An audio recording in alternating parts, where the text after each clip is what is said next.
Hello everyone, আসসালামু আলাইকুম। আজকে আমি তৈরি করব বগুড়ার বিখ্যাত ডিম আলু ঘাঁটি। তার জন্য আমি এখানে হাঁসের ডিম সিদ্ধ করে নিয়ে হাঁসের ডিমগুলো হালকা করে একটু ভেজে নিব।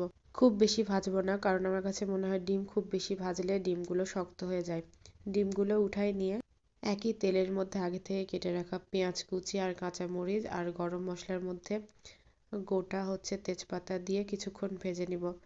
ভাজা হয়ে গেলে আগে থেকে সেদ্ধ করে মথে রাখা আলুগুলো দিয়ে বেশ কিছু সময় ধরে ভাজবো। যেহেতু এটা নতুন আলুর একটু গন্ধ লাগে, আর এই আলু ভাজার সময় আমি শুকনা মরিচ, লবণ আর হলুদ দিয়ে দিয়েছি। এখন অল্প পরিমাণ পানি দিয়ে কিছুক্ষণ কষিয়ে ফুটিয়ে নিব। আলু ফুটানো ভালো হলে তরকারিটাও খেতে ভালো হয়। কিছুক্ষণ ফোটানোর পর হাঁসের ডিমগুলো দিয়ে দিব।